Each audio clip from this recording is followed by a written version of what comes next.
Assalamualaikum warahmatullahi wabarakatuh. Hari ini saya dan kawan-kawan saya akan membentangkan tajuk iaitu pembuktian jenayah sihir di Mahkamah Syariah. Kami terdiri daripada 5 orang iaitu Hazrul Naim bin Hashim, Najihatul Najwa binti Joha, Nur Diana binti Muhammad Hakim, Siti Nurjannah binti Saifullah dan akhir sekali Ni Amar Nasuha bin Muhammad Ghazali. Yang pertama sekali kita akan pergi kepada pengenalan.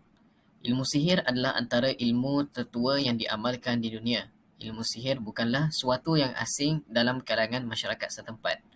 Menurut William Shaw, hampir saban tahun sebilangan masyarakat di Malaysia percaya yang mereka telah menjadi mangsa sihir dan cuba mencari jalan bagi mendapatkan rawatan di samping menghantar semula sihir itu kepada tuannya. Seterusnya kita akan pergi kepada konsep sihir. Kita boleh tengok kepada pengertian yang pertama iaitu dari segi bahasa.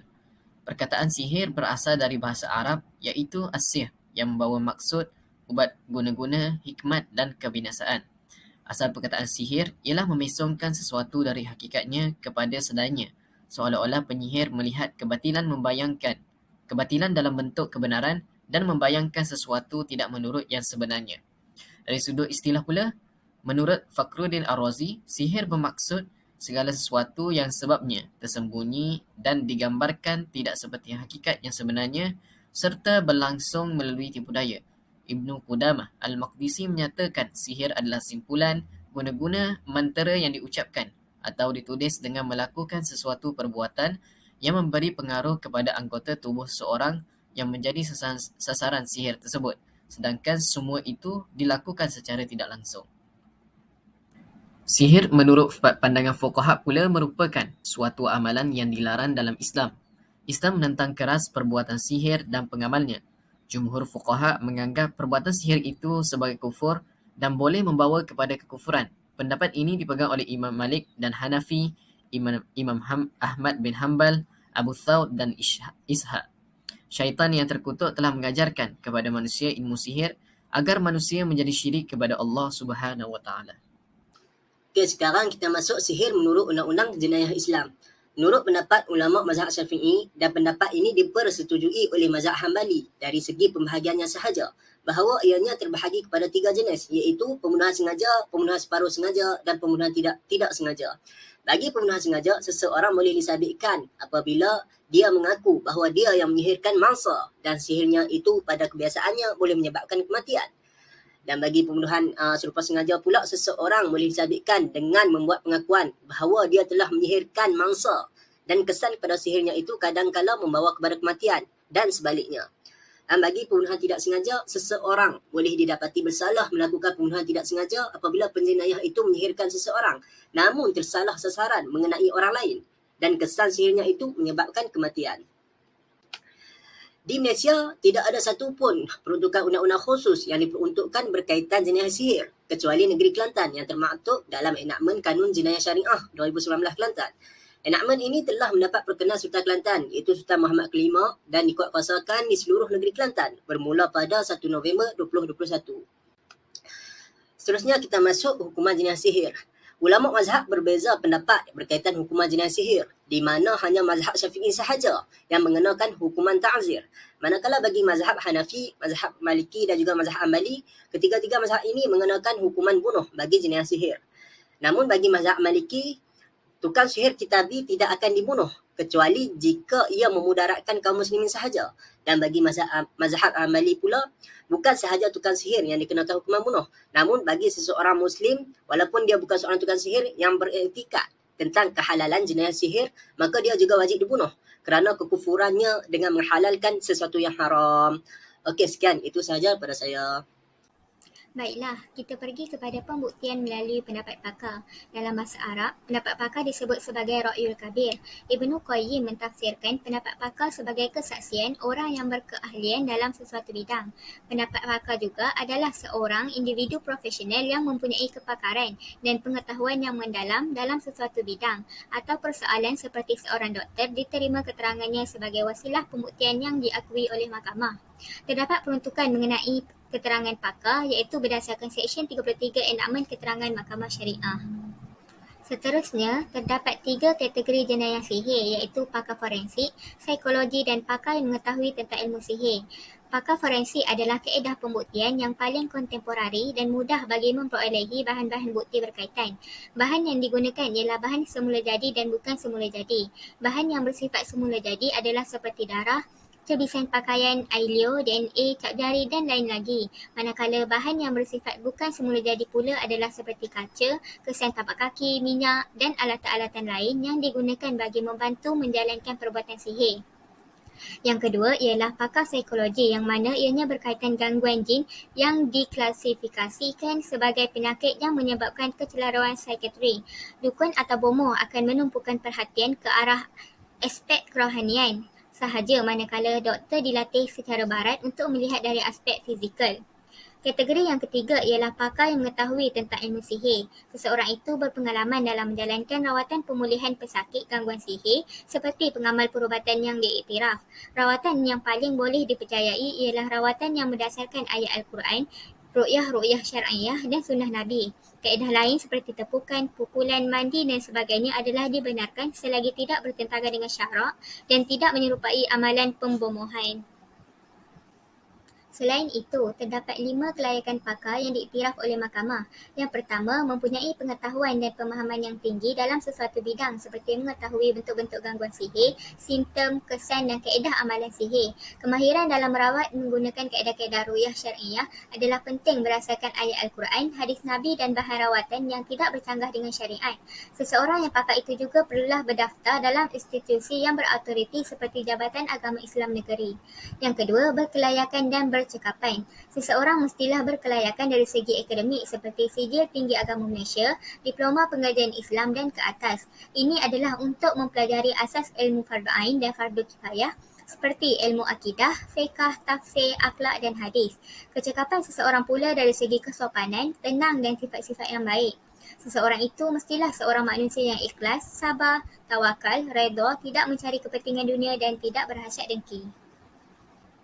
Seterusnya, yang ketiga, seseorang itu mestilah bersifat adil dan bebas dari hubungan sosial dengan rakan-rakan yang fasik atau orang jahat. Sebagai contoh, berakhlak mulia, menjaga etika sebagai seorang pengubatan Islam dan mengambil ilmu dari gurunya yang soleh dan sahih ilmunya. Keempat, seseorang hendaklah mempunyai pengetahuan asas mengenai hukum perundangan syariah dalam bidang khusus seperti prosedur, tata cara mahkamah dan penghujatan bagi mengenal pasti elemen-elemen jenayah sihir, kesalahan dan implikasi terhadap masyarakat. Yang terakhir, seorang pendapat pakar pengamal perubatan perlulah mematuhi syarat-syarat umum untuk memberikan keterangan dalam Islam berdasarkan Seksyen 33 Enakmen Keterangan Mahkamah Syariah Negeri dengan memberi kerjasama sekiranya dipanggil oleh pihak mahkamah untuk memberi keterangan yang benar. Pembentangkan saya dengan pembuktian sihir melalui Qorina. Jenayah melibatkan sihir ni adalah jenayah yang sukar dibuktikan kerana kesukaran memperoleh bukti-bukti zahir. Dan kalau kita lihat prinsip pembuktian di mahkamah ni, dia bergantung kepada bukti-bukti zahir yang dikemukakan berserta fakta yang jelas. Secara umumnya, kita dapat lihat ada banyak jenis pembuktian yang boleh digunakan semasa perbicaraan. Antaranya ikrar, syahadah, Qorina, pendapat pakar dan sebagainya. Baik, apa itu Qorina? Qorina dari segi bahasa kita lihat dia membawa maksud berserta, bersama ataupun bersahabat. Menurut Al-Jurjani, Qorina dari sudut bahasa bermaksud tanda yang menunjukkan ke atas sesuatu yang diingini atau dicari. Qorina juga digunakan dalam pengertian berikut kerana adanya hubungan antara satu sama lain serta menjadi bukti bahawa wujudnya sesuatu perkara. Menurut pendapat Wahbah Al-Zuhaili, Qorina ini bermaksud setiap tanda yang jelas yang menunjukkan kepada sesuatu yang tersembunyi. Dan berdasarkan takrifan daripada Wahbah Al-Zuhaili tadi, Qorina ni dia ada dua unsur secara ringkasnya. Yang pertama, wujudnya perkara yang menjadi asas. Yang kedua, adanya kaitan yang menghubungkan antara perkara asas yang zahir dengan perkara yang tersembunyi. Kiranya perkara yang zahir ni apa yang kita boleh nampak dengan mata kasar. Perkara yang tersembunyi ni perkara-perkara mistik ataupun perkara yang kita dihijab daripada lihatlah menggunakan mata kasar. Dalam Islam, Qorina merupakan suatu kaedah pembuktian yang tidak disepakati dan hanya Qorina yang kuat sahaja diterima. Qorina yang kuat tu apa? Qorina yang kuat itu adalah Qorina yang sampai kepada peringkat yakin, dan para fuqaha mengatakan tahap yakin itu sebagai tahap zon al-walid. Ini bermakna keyakinan itu adalah keyakinan yang sebenarnya tanpa keraguan munasabah yang mana ia sukar diperolehi melainkan dengan ikrar ataupun syahadah. Dan bagi memastikan hanya Qorina yang kuat sahaja diterima, kita perlu lihat kepada syarat-syarat penerimaan Qorina. Yang pertama, wujud perkara zahir yang diketahui untuk dijadikan asas berdalil. Perkara-perkara zahir ini termasuklah tanda-tanda, sifat-sifat dan juga petunjuk-petunjuk yang boleh diterima oleh pemikiran seseorang. Contohnya macam kalau amalan sihir ni, kain kuning, kemenyan, patung dan sebagainya. Dan yang kedua, ada hubungan antara perkara zahir dengan perkara yang tersembunyi serta ingin diketahui. Dan pada asalnya perkara tersebut tidak diketahui, tetapi dapat diketahui dengan melihat pada analisis tentang wujudnya hubungan antara kedua-duanya. Hubungan yang wujud yang kita dah analisis tadi itu mestilah yang kuat serta terbina atas asas yang kokoh dan boleh diterima akal yang sihat. Jadi berdasarkan hal tersebut menunjukkan bahawa hubungan itu bukan berpandukan perkara hayalan, dia bukan satu perkara rekaan. Dia memang ada relation, ada kaitan antara kedua-duanya dan dia bukan sangkaan, bukan juga imajinasi. Jadi semakin kuat hubungan ini, maka semakin kuatlah korina tersebut. Makin benda tu logik boleh diterima oleh akal, dapat dilihat dengan mata kasar dengan bukti-bukti yang zahir. Jadi kita dapat lihat maka makin kuatlah korinah yang boleh dikemukakan sebagai pembuktian kepada jenayah sihir tersebut. Seterusnya, elemen pada jenayah sihir. Terdapat beberapa bentuk jenis sihir yang dikategorikan dalam beberapa nama, antaranya ialah santau, sihir pengasih, sihir pemisah dan tuju-tuju. Sihir yang dinyatakan ini ialah antara sihir yang pada kebiasaannya digunakan oleh masyarakat Melayu bagi tujuan sesuatu perkara yang tidak baik, dengki, khianat, dendam dan sebagainya. Tujuan bagi santau ialah untuk membalas dendam berpunca daripada pergaduhan dan perselisihan faham antara pelaku dan mangsanya. Bagi tujuan sihir pengasih pula untuk menundukkan pasangan atau membuatkan mangsa menjadi taat dan tidak membangkang sedikit pun. Bagi tujuan sihir pemisah pula adalah untuk memisahkan hubungan antara orang baik suami isteri, saudara mara dan rakan kongsi. Dan tujuan untuk tuju-tuju adalah sihir yang jenis ini dilakukan adalah semata-mata untuk membunuh atau menyakiti mangsa. Seterusnya kita lihat kepada kaedah pelaksanaan santau. Santau ini akan dirahsiakan sama ada dari segi jampi serapah, bahan yang digunakan dan kaedahnya tidak diketahui. Santau yang melibatkan penggunaan bahan dan kaedah tertentu saja yang diadun secara hikmat dan melibatkan pemujaan kepada iblis dan syaitan. Bagi pelaksanaan sihir mengasih pula, bahan-bahan kotor seperti air basuhan kemaluan isteri atau suami, air rendaman pakaian dalaman dan meludah ke dalam hidangan atau rebusan air untuk dimakan dan minum oleh mangsa, ianya disertakan sewaktu jampi serapah dibaca dengan tujuan menundukkan mangsa. Bagi pelaksanaan sihir pemisah pula, nama mangsa dan ibunya dan kemudiannya perlu disertakan dengan barang-barang milik mangsa seperti pakaian, gambar atau bahan sisa tubuh seperti kuku dan rambut. Pemujaan akan dilakukan kepada bahan-bahan tersebut dengan menggunakan asapan daripada kemenyan dan disertakan dengan mantra yang menyeru jin dan syaitan. Sesuatu bahan yang perlu ditanam di kawasan rumah mangsa ataupun meletakkan bahan-bahan ke dalam makanan atau menaburkan sesuatu bahan pada laluan harian rumah mangsa. Bagi pelaksanaan tuju-tuju pula ialah menggunakan darah orang Islam yang mati dibunuh dalam keadaan teraniaya. Seterusnya, semakin banyak darah yang digunakan untuk perbuatan sihir ini, semakin laju sihir tersebut sampai kepada mangsanya. Kesan santau kepada mangsa. Pertama, mangsa akan muntah darah disebabkan oleh bisa santau dan bahan yang boleh mencederakan seperti paku, kaca dan jarum. Mangsa juga akan merasa gatal, sakit kepala dan pedih pada tekak serta batuk kering yang sangat teruk. Mangsa juga akan merasakan lenguh pada sendi dan sakit pada bahagian pinggang disebabkan santau tersebut menyerang organ buah pinggang untuk merosakkannya. Kesan sihir pengasih kepada mangsa pula, mangsa akan mengalami perasaan kesakitan seperti dicucuk-cucuk pada bahagian tertentu badan. Mangsa juga akan merasakan seperti diikat dan merasakan sesuatu yang tajam berada di kaki seperti duri ketika di luar rumah dalam tempoh yang lama. Komplikasi yang berlaku ketika berhubungan seks dengan mangsa seperti paras tertutup dan klimaks yang cepat kepada lelaki.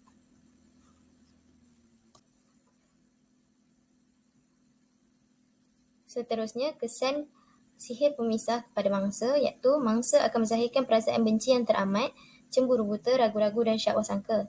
Fikiran juga akan diganggu dengan perasaan ingin bercerai dan segala perbuatan yang dilakukan oleh pasangan dilihat dengan perasaan yang benci dan marah.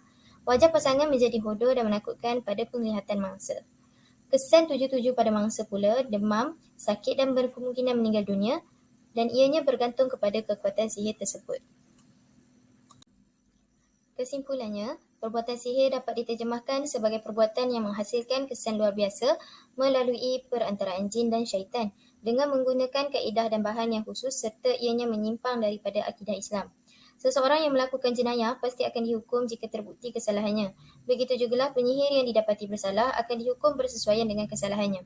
Berdasarkan Seksyen 33 Enakmen Keterangan Syariah Negeri, mereka perlu memberi kerjasama sekiranya dipanggil oleh pihak mahkamah untuk memberi keterangan dengan benar, tanpa paksaan bagi membantu hakim membuat keputusan dengan adil.